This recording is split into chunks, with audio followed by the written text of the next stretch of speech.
Today is Sunday, June 2nd, and this is your farm garden tour. I'm going to try and stay facing north because I think we'll get the best audio that way. There's quite a brisk wind and it's really going to interfere with the microphone, so hopefully this audio turns out okay. Here we are on the south end of the garden, and these are the tomatoes. Look at this guy. If he comes along and bears fruit, he's going to be the runt of the group. So, prayers over him. These are San Marzano tomatoes. They are great for saucing, and they're kind of an Italian style tomato. Look at this one is doing really well. She looks good. And we'll find that throughout the tomato area here that some are doing well, others are still struggling a bit to get their bearing. I did tie a couple up because they had that weird kind of kink in their stem, so hopefully that will help them. But yeah, tomatoes are coming along. Ooh, we got a double trouble here. I could actually take one of those out and transplant it into a spot that doesn't have a tomato. This guy here is a Polish paste. Never tried that variety before. Hoping it's somewhat like the Amish paste and that they get to be quite large, kind of heart-shaped, and they are also very meaty and good for sauces and such.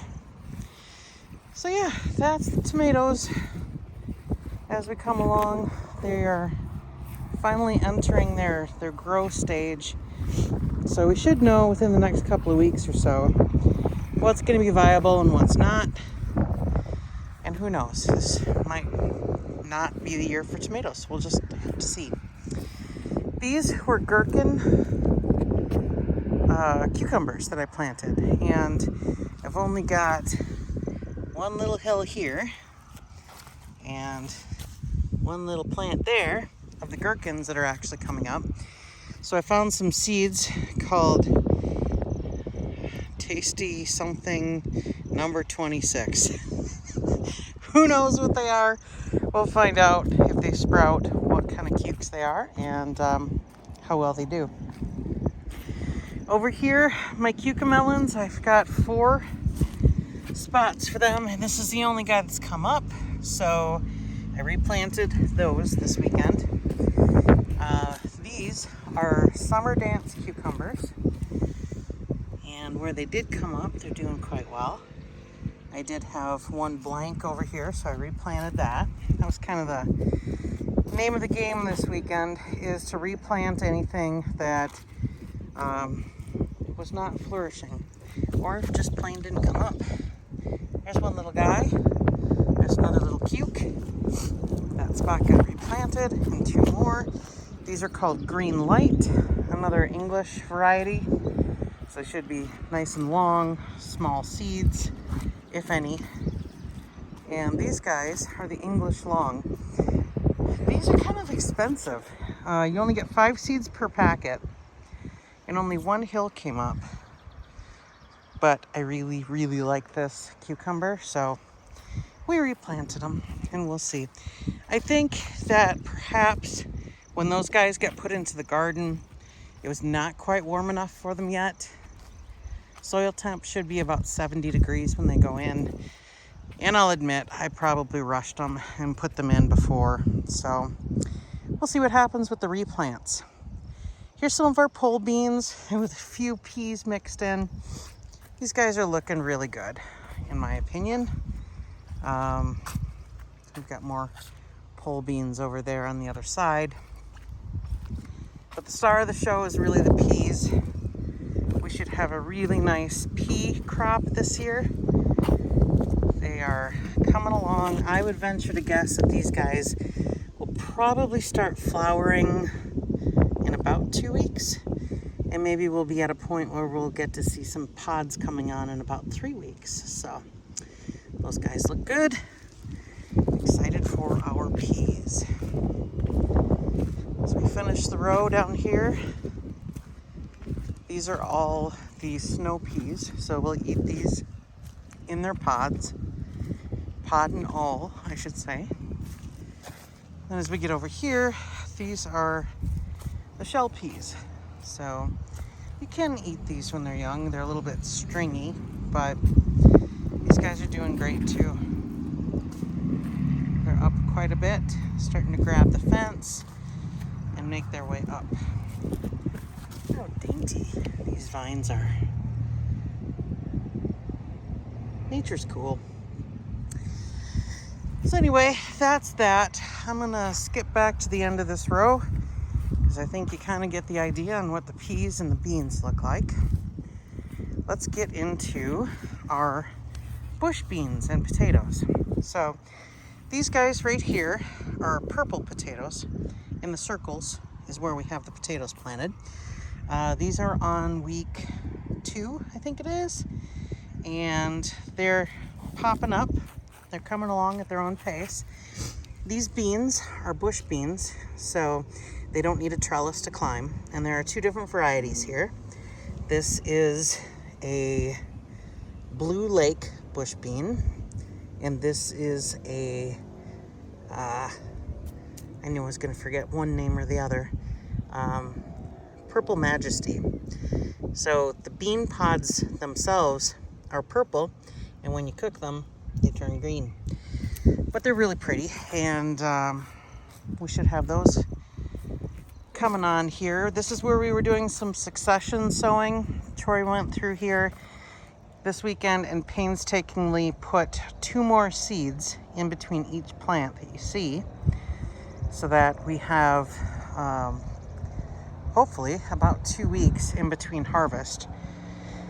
So that will help us stay on top of preserving and eating them, and none of them should go bad.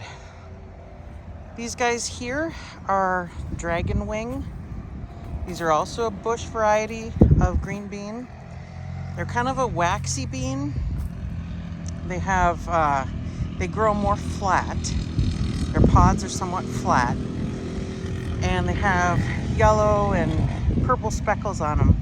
What we really liked about them last year was that no matter how big they got, they didn't get stringy and they didn't get tough. And the beans inside didn't get huge either. So they were a great bean. Very tasty for eating, and they canned up well too. So here's more potatoes making their debut.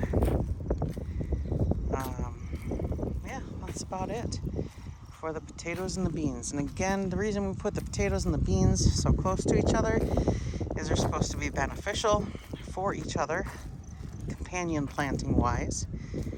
And allegedly, the beans can help dissuade potato bugs.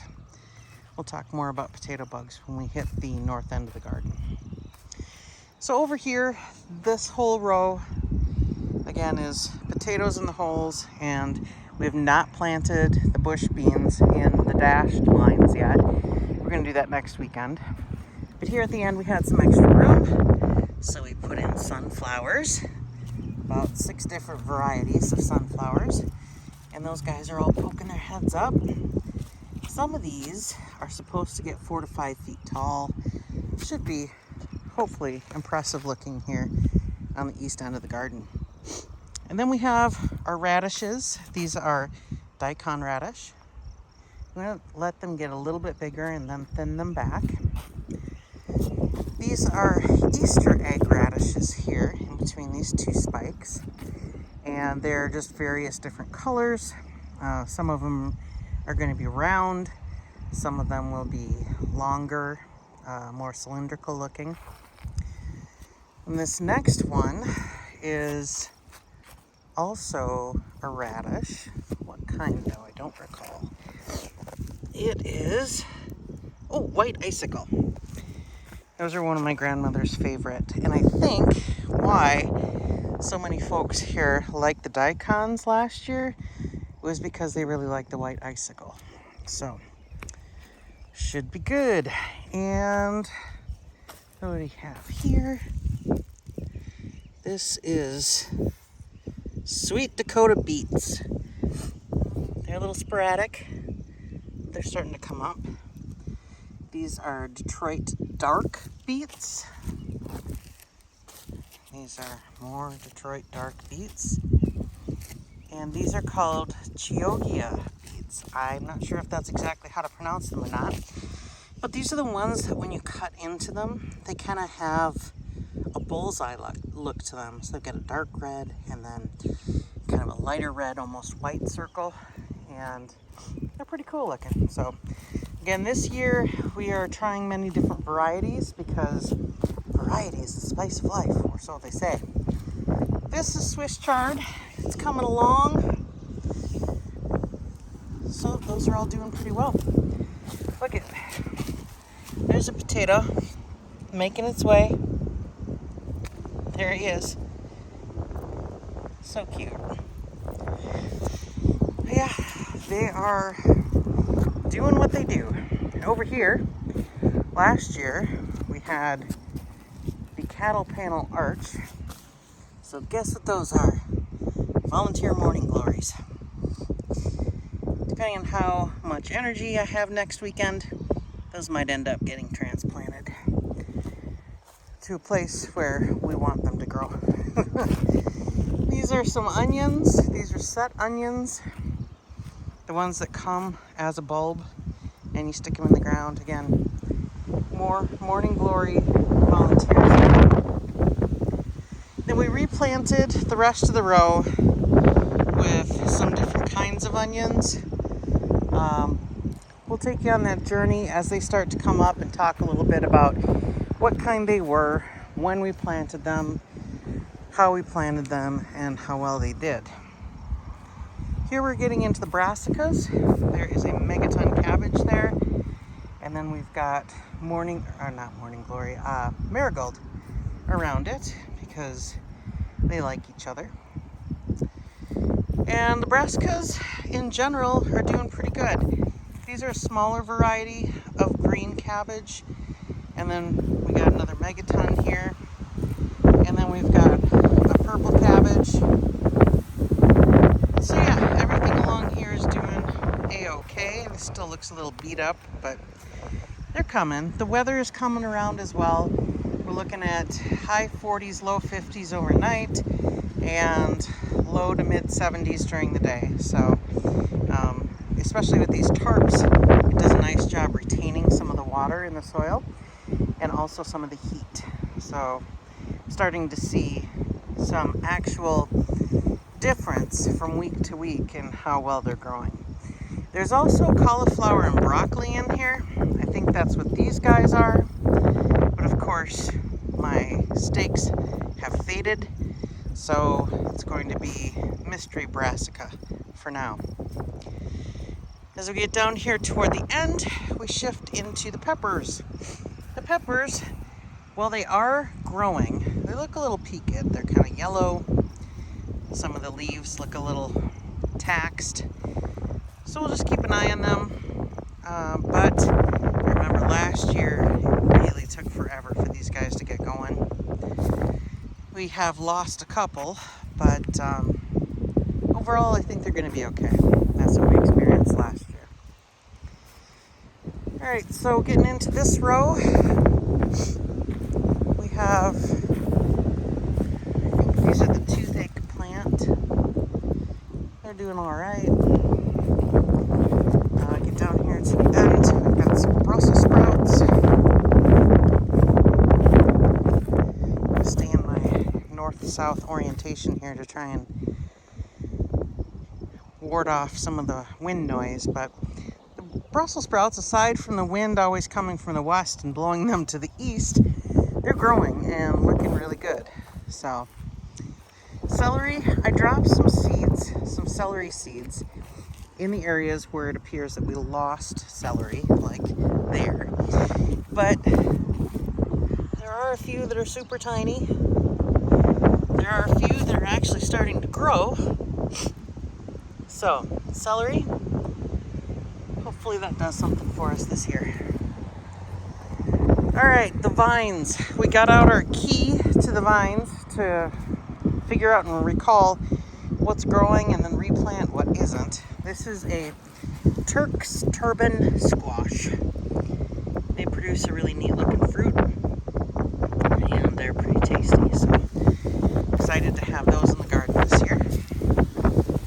And this was replanted. This is the Blue Prince pumpkin that we had last year that did so well.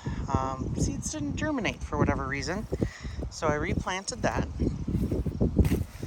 This little guy here is a sunshine kabocha squash. I don't remember right now what it's supposed to look like or even what it's supposed to taste like, but it is in our garden, so we shall see. This guy right here, acorn squash. That one's doing pretty well. The zucchini, of all things, didn't come up. Some of us were happy, some of us were sad. So I replanted for those who are sad about no zucchini. And this guy over here is a butternut squash. Now we're going to get into the melons. This guy here is a blacktail watermelon.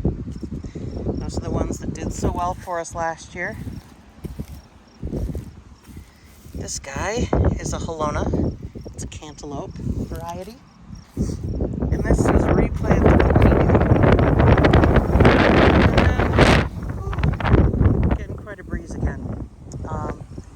We've got some other watermelons down at the other end that had to be reseeded, so there's not much to look at there other than dirt. Potatoes. So these are the potatoes that we planted with the intent of harvesting them very young and eating them as new potatoes. We did discover on these potatoes this weekend that we are already seeing potato bugs. Insert boo hiss. So I went through and I only got about a third of the row weeded this weekend, but did do a check on all of the plants themselves and got rid of all of the eggs and the adult beetles that we could find, with the hopes of staying on top of these early. Excuse me. Now, we're actually speculating, hoping, that this is the only spot that we found any. We did not find any on the rows of potatoes that are halfway across the garden over there. So, if these end up being sacrificial potatoes, and the bugs just all stay here, so be it. It'd be a little disappointing, but it is what it is. If it keeps them off of the other plants, oh Lord, here they are. These beep, mother beep, potato bugs can go to Hades. Hate them, hate them, hate them. So, I, off camera, will get a glove and squish those mother beep into oblivion and hope they don't come back. So anyway, that is your farm garden tour for Sunday, June 2nd. Hope you enjoyed it, and until next time, take care.